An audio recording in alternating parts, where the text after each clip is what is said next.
गाड़ियों के हॉर्न का वो बेतहाशा शोर तकरीबन 24 करोड़ की आबादी के साथ हर रोज बढ़ता हुआ उत्तर प्रदेश। जिंदाबाद मुर्दाबाद के नारों के बीच प्रदेश की राजनीति का सबसे गहरा तिलिस्म, जो बयानों के साथ लोगों से जुड़ता टूटता रहता है। वो बेहिसाब बाजार जहां सब बिक रहा है, क्वालिटी वाला भी, क्वांटिटी वाला भी, रियल वाला भी, डुप्लीकेट वाला भी। वह प्रदेश जो बैन की परिभाषा मान ही नहीं पाया। हाथों में पसीने की गंध से सना वो हर नोट बहुत इज्जतदार ढंग से लोगों का जमीर खरीद लेता है। इसी बीच सब चलते चलते रफ्तार के साथ एकदम खामोश हो गया। यह 2020 है, यह यूपी है, यह इस पूरे साल की कहानी है। 2020 वाला यूपी। खूबसूरत इमारतों का रंग खो देना, बिना निवालों के मायूस चेहरों का रो देना, बेहिसाब उम्मीदों को इतनी निर्ममता से धो देना। वर्ष 2020, इस साल बहुत कुछ गुजरा है, बहुत कुछ गुजर रहा है। हर बुरी खबर के साथ लोगों के जहन में आया कि यह साल कब गुजरेगा।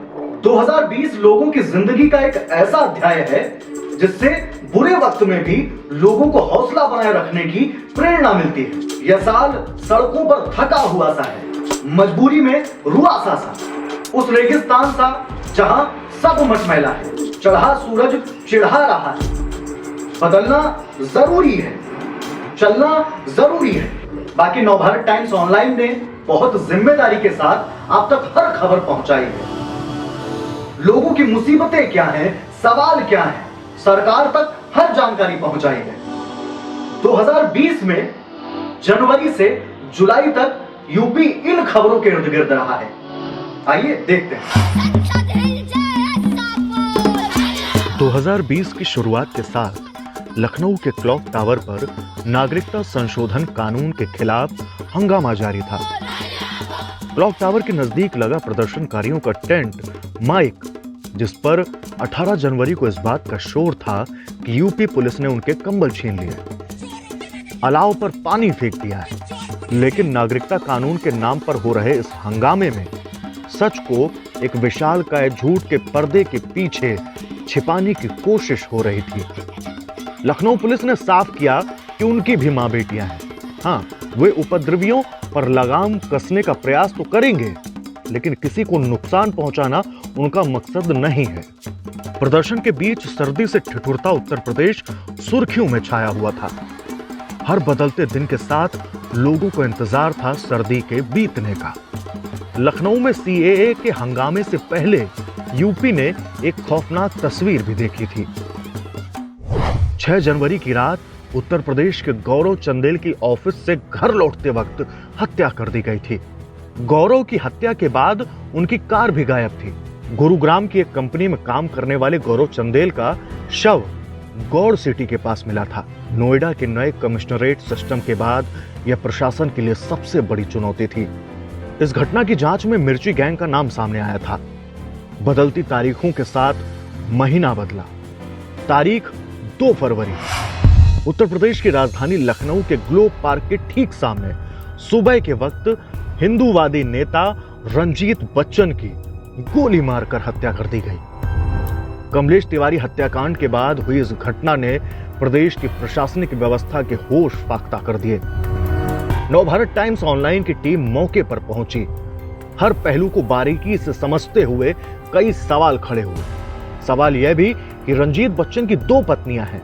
पहली पत्नी मीडिया से मुखातिब है, लेकिन दूसरी कहां है? पुलिस ने हत्या की इस गुत्थी को सुलझाया तो पता चला कि रंजीत बच्चन की दूसरी पत्नी स्मृति ने अपने प्रेमी की मदद से इस वारदात को अंजाम दिया था। प्रदेश के बदलते हालातों के बीच 5 फरवरी 2020 को पीएम मोदी ने अयोध्या में तैयार होने वाले राम मंदिर के निर्माण के लिए राम मंदिर तीर्थ क्षेत्र ट्रस्ट की घोषणा की। इसके साथ ही ट्रस्ट में शामिल होने वाले लोगों को लेकर कयासों का दौर शुरू हो गया। बीतते साल के साथ अब कोरोना महामारी पर लगाम लगाने के लिए वैक्सीन का इंतजार किया जा रहा है। केंद्रीय स्वास्थ्य मंत्री डॉक्टर हर्षवर्धन ने स्पष्ट कर दिया है कि जनवरी 2021 के किसी भी हफ्ते वैक्सीन लगाने का काम शुरू हो सकता है। लेकिन क्या आपको याद है कि फरवरी महीने में उत्तर प्रदेश के आगरा और नोएडा में कोरोना के शुरुआती मामले सामने आए थे। तारीख 13 मार्च खबर प्रकाशित हुई कि कोरोना की वजह से यूपी में 22 मार्च तक स्कूल कॉलेजों को बंद करने का निर्णय लिया गया है। तब तक यूपी में कोरोना के महज 11 मामले थे। भारत में कोरोना के मामलों की वजह से सरकार की टेंशन बढ़ रही थी। प्रधानमंत्री नरेंद्र मोदी ने 19 मार्च को देश को संबोधित किया। इस दौरान उन्होंने 22 मार्च को लगने वाले जनता कर्फ्यू की जानकारी दी। कोरोना के बीच सबसे ज्यादा जिक्र निर्भया के दोषियों की फांसी को लेकर था। मेरठ का रहने वाला पवन जल्लाद दिल्ली पहुंच चुका था। फिर 20 मार्च को निर्भया के सभी दोषियों को फांसी दे दी गई। फांसी को टालने के लिए निर्भया के दोषियों के वकील एपी सिंह ने एक दलील कोरोना महामारी की भी दी, लेकिन सारी दलीलें उस गुनाह के आगे बौनी थीं। 22 मार्च दिन रविवार को सुबह 7 बजे से रात 9 बजे तक जनता कर्फ्यू का पालन करने की अपील की गई। साथ ही लोगों से यह भी कहा गया कि पैनिक बाइंग यानी सब कुछ बंद हो जाएगा, यह सोचकर चीजों का जबरन अधिक संग्रह ना करें। 22 मार्च की शाम 5 बजे 5 मिनट के लिए थालियां, तालियां, शंख बजाकर कोरोना महामारी के बीच फ्रंट लाइनर्स का आभार व्यक्त किया गया। दिन पर दिन कोरोना का अंधेरा गहरा होता जा रहा था। 24 मार्च शाम 8 बजे फिर पीएम मोदी ने देश को संबोधित किया। इस दौरान प्रधानमंत्री मोदी ने रात 12 बजे से 21 दिनों के लिए सख्त लॉकडाउन की घोषणा कर दी। महामारी ने नागरिकता संशोधन कानून के खिलाफ प्रदर्शन कर रहे लोगों के जहन में भी दहशत पैदा कर दी थी। लखनऊ के क्लॉक टावर का प्रदर्शन भी 66 दिनों बाद मार्च महीने में खत्म हो गया। महिलाएं प्रदर्शन वाली जगह पर अपने दुपट्टे छोड़ गई थीं। उनका कहना था कि जब महामारी खत्म हो जाएगी तो वो दोबारा आएंगी। लेकिन इस भयानक महामारी ने प्रदेश ही नहीं दुनिया की शक्ल बदल कर रख दी है। तारीख 24 अप्रैल यूपी में कोरोना के कुल मरीजों की संख्या 1621 पहुंच चुकी थी। इसमें से 226 लोग ठीक हो गए थे और 25 लोगों की मौत हुई थी। 24 अप्रैल को प्रदेश में कोरोना के एक्टिव मामलों की संख्या 1370 थी। कोरोना के कर्मवीर और सम्मान के बीच अप्रैल महीने में एक खबर रामपुर जिले से सामने आई। आरोपों के मुताबिक 14 अप्रैल को रामपुर के मोतीपुरा गांव का एक युवक कोरोना के खतरे के बीच सैनिटाइजेशन करने गया था। इस दौरान उसका स्थानीय लोगों से विवाद हो गया। बदमाशों ने युवक की पिटाई की, फिर उसके मुंह में स्प्रे कर दिया, जिसकी वजह से 17 अप्रैल को युवक की मौत हो गई। मामले में 5 लोगों के खिलाफ एफआईआर दर्ज की गई थी। यूपी में कोरोना के मामले दिनों दिन बढ़ते जा रहे थे। उधर प्रदेश सरकार ने ऐलान किया कि कोई भी भूखे पेट न सोए। सरकारी राशन की दुकानों पर ग्राहकों की कतार लगने लगी। कई बार लोग कम अनाज के साथ ही निराश होकर घर लौटते। नवभारत टाइम्स ऑनलाइन ने ऑपरेशन भूख के जरिए घटतौली की शिकायतों को सरकार के सामने रखना शुरू किया। मुहिम में एक अच्छा उद्देश्य था तो भला नाकाम कैसे होती। मुख्यमंत्री योगी आदित्यनाथ ने मामले का संज्ञान लिया, घटतौली करने वालों के खिलाफ कार्रवाई के आदेश दिए। प्रदेश में कोरोना के मामले में इजाफे के बीच सरकार ने तबलीगी जमात को जिम्मेदार बताना शुरू कर दिया था।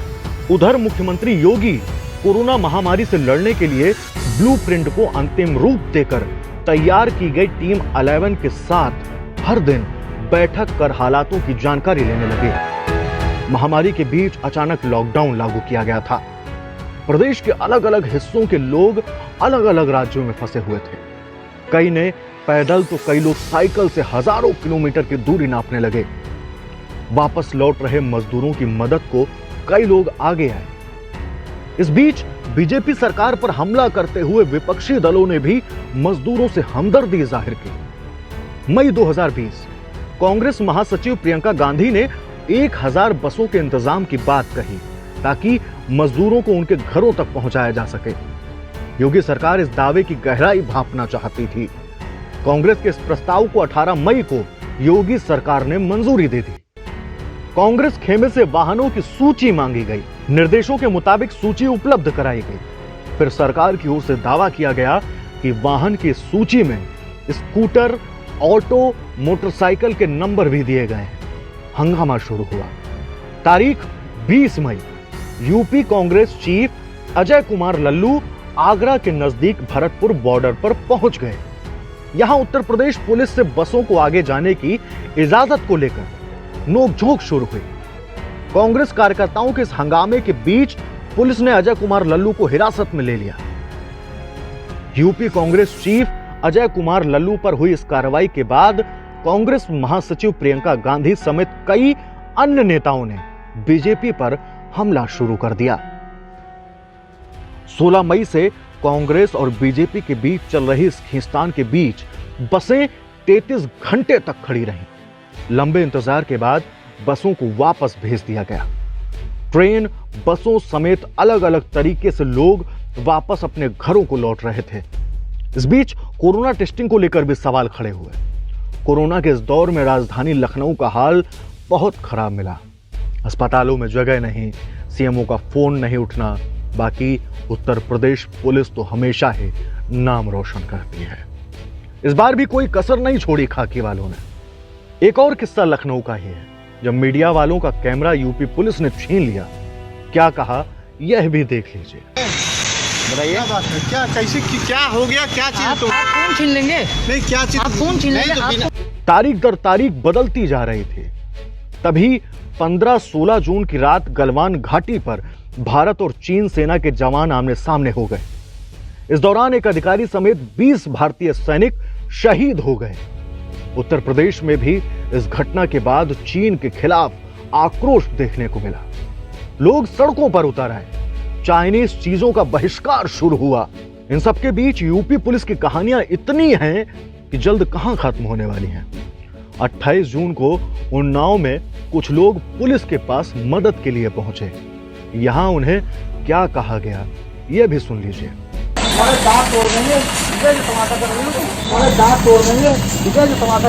नवभारत टाइम्स ऑनलाइन ने 30 जून को एक रिपोर्ट आपके बीच रखी। बताया गया कि किस तरह से एक बेटा अपने पिता को लेकर अस्पताल के बाहर खड़ा रहा और अस्पताल प्रबंधन से इलाज की मिन्नतें करता रहा। पिता की मौत हो गई, लेकिन अस्पताल बहरा बना रहा। आधे घंटा लगेगा, भर्ती ले लीजिए। वक्त नहीं दिया तो इन्होंने 10 मिनट का वक्त नहीं दिया। हमने भाई को भी कॉल किया, वो बता 10 मिनट, उसके बाद दूसरे को भी कॉल किया 5 मिनट, लेकिन नहीं, इतना ही बता रहे थे पैसा हो तुम्हारा। अंदर चले गए, अंदर की गिराते रहे, लेकिन ये घड़ी कहां रुकती है। तारीख 2-3 जुलाई, कानपुर के साथ देश जागा ही था कि खबर आई कि बिकरू गांव में विकास दुबे नाम के कुख्यात अपराधी ने 8 पुलिस कर्मियों की हत्या कर दी है। यूपी पुलिस के हाथ पांव फूल गए थे। खाकी वालों की शहादत के बीच खाकी वालों पर ही मुखबिरी का शक था। विकास दुबे भाग निकला था। यूपी पुलिस के सामने कई चुनौतियां खड़ी हो गईं। विकास दुबे की प्रॉपर्टी को जेसीबी से मिट्टी में मिला दिया गया। फिर विकास और उसके गुर्गों की तलाश की जाने लगी। एक एक कर विकास के सबसे करीबी अमर दुबे समेत कई गुर्गों को मौत के घाट उतारा जा चुका था। चप्पे चप्पे पर दुर्दांत अपराधी विकास दुबे की तलाश की जा रही थी। तारीख 9 जुलाई, विकास दुबे अचानक उज्जैन के महाकाल मंदिर से गिरफ्तार कर लिया गया। वह वहां चीखा कि मैं विकास दुबे कानपुर वाला, लेकिन पुलिस ने उसे खामोश करा दिया। फिर विकास दुबे को उत्तर प्रदेश लाया जा रहा था। इस बात को लेकर सवाल उठने लगे थे कि विकास दुबे यूपी जिंदा पहुंचेगा भी या नहीं। विकास दुबे यूपी तो पहुंचा, लेकिन कानपुर से लगभग 15 किलोमीटर पहले उसे एनकाउंटर में ढेर कर दिया गया। इसके बाद एक एक कर कई आपराधिक वारदातों की वजह से यूपी चर्चा में रहा। इस फेहरिस्त में संजीत मर्डर केस, पत्रकार हत्याकांड जैसे कई मामले हैं। विपक्ष ने सरकार पर सवाल खड़े करना शुरू कर दिया। 2020 वाला यूपी, 2020 वाले यूपी के जुलाई तक के सफर को आप देख चुके हैं। कोरोना के बढ़ते मामलों के साथ अब लोगों के जहन में महामारी को खत्म करने वाली वैक्सीन की उम्मीदें बढ़ गईं। यूपी लव जिहाद के मामलों में उलझने लगा। इस बीच अयोध्या के रामलला की सूरत देख जय श्री राम का उद्घोष स्वाभाविक था। भव्य राम मंदिर के साथ काशी और मथुरा के लिए भी आवाजें बुलंद होने लगी। मामला कोर्ट पहुंचा। उधर अयोध्या की धन्नीपुर मस्जिद का डिजाइन भी तैयार हो गया। डिजाइन सामने आया तो बयान भी कि मस्जिद शरीयत के कानून के खिलाफ है। कोरोना की गाइडलाइंस का यूपी में व्यक्ति विशेष के मुताबिक पालन होता है, उल्लंघन भी फिर जुर्माना भी। कभी लॉकडाउन के साथ खामोश हुआ यूपी अब वैसा ही है जैसा कोरोना के पहले था। लगता ही नहीं कि कभी कोरोना वायरस इस उत्तर प्रदेश में आया भी था। हाँ, अस्पतालों की सूरत के साथ शायद लोगों को समझ आए कि कितनी गंभीर समस्या से इस वक्त दुनिया जूझ रही है। खैर, वैक्सीन के साथ इस जंग में मास्क और सैनिटाइजर को लंबे वक्त तक जोड़े रखना बहुत जरूरी है। वो कामगार जो बेहतर भविष्य की तलाश में दूसरे प्रदेशों में पहुंचे, खाली कनस्तरों के साथ वापस अपने घर गांव लौट चुके थे। उत्तर प्रदेश सरकार ने दावा किया कि इन कामगारों को यहीं पर काम मुहैया कराया जाएगा ताकि पलायन को मजबूर ना होना पड़े। अनलॉक होती जिंदगी के बीच कामगारों के लिए खाने पीने का संकट पैदा होने लगा। वे वापस उसी दुनिया में लौटने लगे। बस स्टैंडों पर मजदूरों की भीड़ दिखने लगी।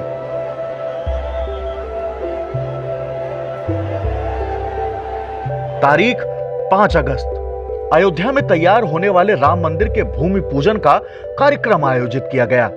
रामलला की नगरी को दुल्हन की तरह सजाया गया। हर गली, हर कोना राम रंग में डूब गया। प्रधानमंत्री नरेंद्र मोदी ने अयोध्या में आयोजित इस कार्यक्रम में शिरकत की। भूमि पूजन की हर तैयारी ने लोगों का ध्यान आकर्षित किया। फिर वह सरयू किनारे प्रज्वलित दीपक हो या फिर क्विंटलों बना प्रसाद। इस कार्यक्रम के बाद फिर से कोरोना की चर्चा शुरू हुई।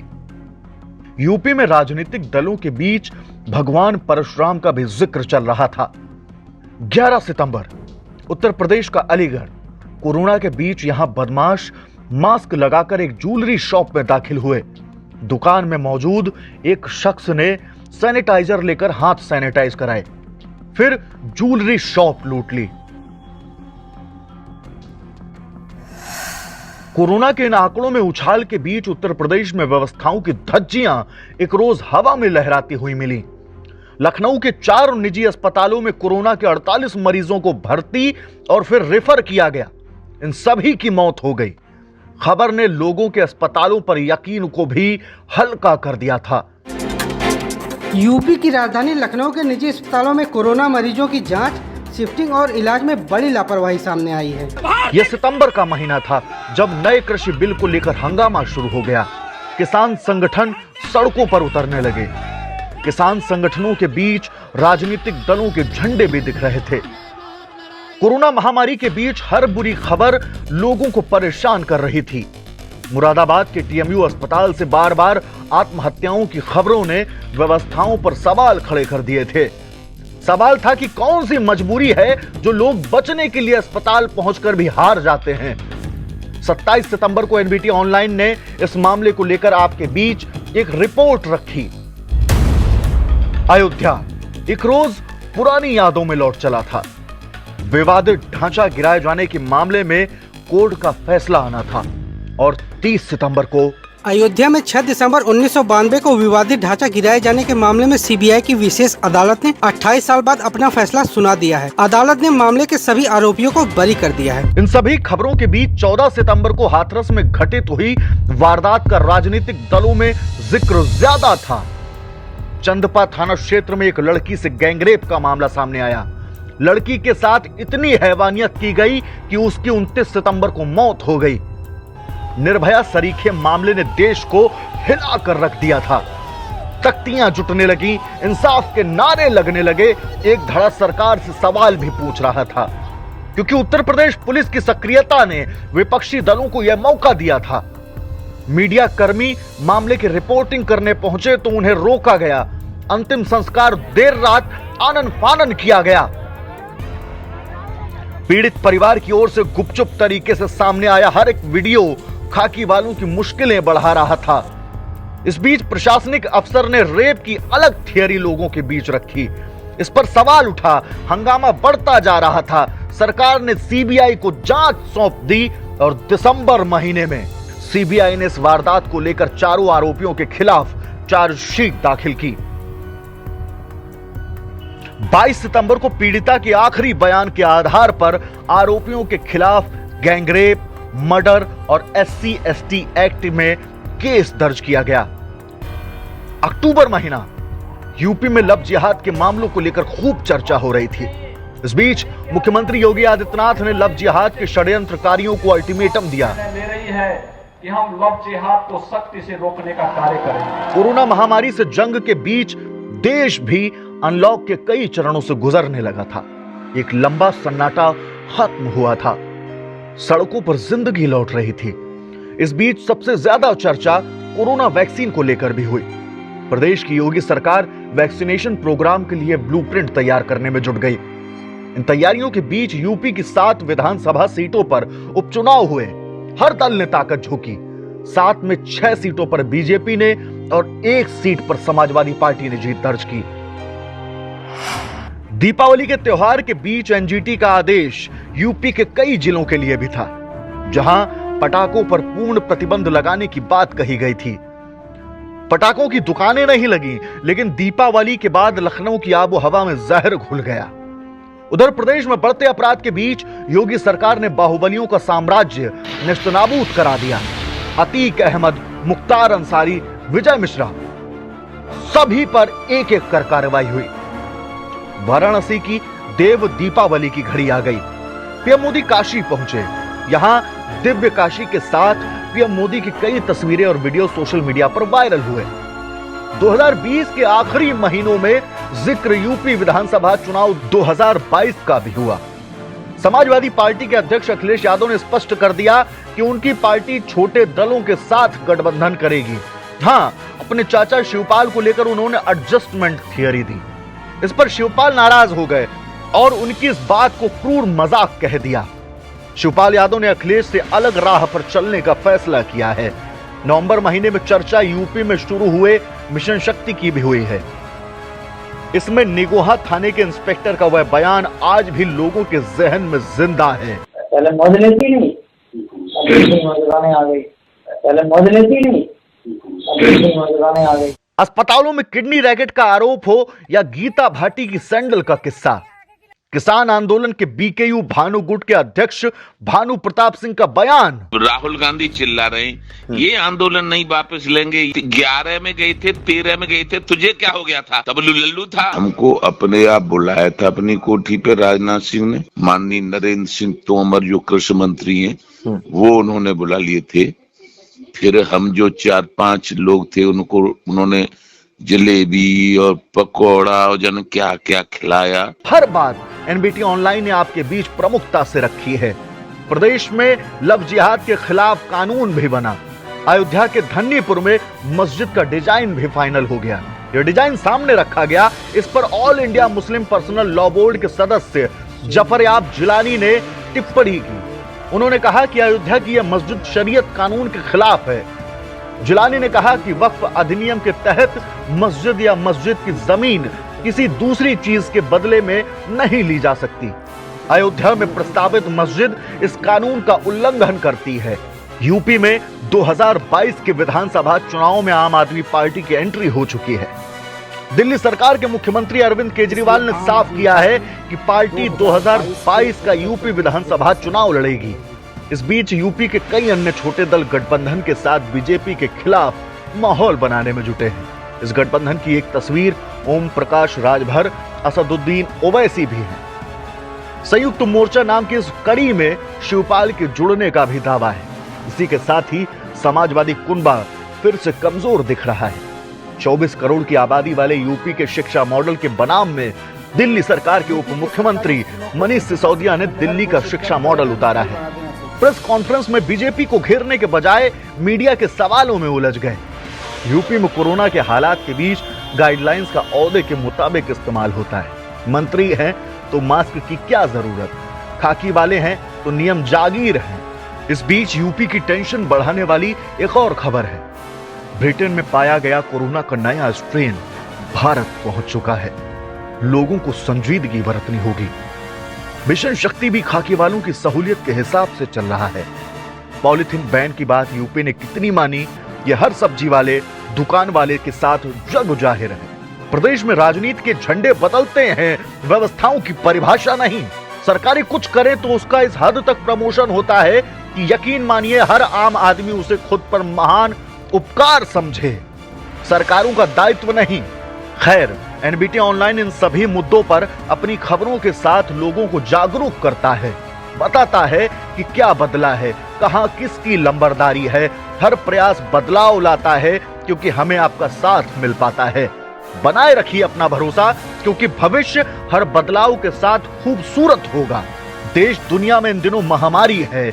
आपको लंबे वक्त से इंतजार था कि साल कब बदलेगा। जिम्मेदारी के साथ कुछ लोगों ने आपको खास मैसेज भेजे हैं, वो भी देख लीजिए।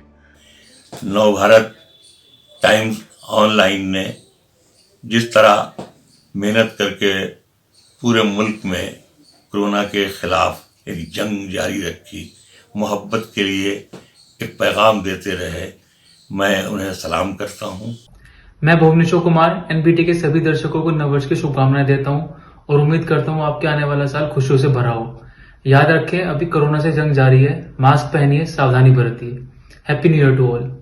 एक रेशमी संकल्पों की चादर मन पर ओढ़ें, इस चादर का कोई भी धागा अंबर कभी न तोड़ें। साबुन से हाथों को धोएं, मुंह पर मास्क लगाएं, चंद दिनों की और बात है, थोड़ा डिस्टेंस बनाएं। नमस्कार मित्रों, मैं हूं अनामिका जयनंबर। एनबीटी के सभी दर्शकों को नववर्ष की बहुत बहुत शुभकामनाएं। एक बात का ध्यान रखना है, थोड़े दिनों बाद नया वर्ष शुरू होने वाला है, पर हम सबको मास्क लगा के रखना है, सोशल डिस्टेंसिंग का पालन करना है, हाथों को सैनिटाइज करना है और भी बहुत सारी बातों का ध्यान रखना है जो स्वास्थ्य से संबंधित है। तो आप सभी को नए वर्ष की बहुत बहुत शुभकामनाएं। स्वस्थ रहें, मस्त रहें, व्यस्त रहें। Wish you a very happy new year to all NBT online के दर्शकों को मैं ख्याति मीरा रघुवंशी की ओर से नव वर्ष की बहुत बहुत शुभकामनाएं। देश विदेश की खबरें यहाँ बहरीन में मुझ तक पहुँचाने के लिए स्पेशली नवभारत टाइम्स ऑनलाइन का एक बार फिर से नववर्ष की हार्दिक शुभकामनाएं। आपका साल अच्छा हो, मंगलमय हो। साल 2020 में एनबीटी ऑनलाइन ने आपको हर खबर से रूबरू कराया, खबर के हर पहलू को दिखाया। इसी के साथ अब नया साल आ चुका है। नए साल के साथ नई जिम्मेदारियां जुड़ी हैं और एक जिम्मेदारी है खुद को, अपनों को बचाने की। और इसमें सबसे अहम रोल अदा करेगा मास्क, सैनिटाइजर और सोशल डिस्टेंसिंग का ख्याल। तो आप अपनी जिम्मेदारी समझिए, अपने को बचाइए, अपनों को बचाइए। और इसी के साथ नवभारत टाइम्स की पूरी टीम की तरफ से आपको नए साल की बहुत बहुत शुभकामनाएं।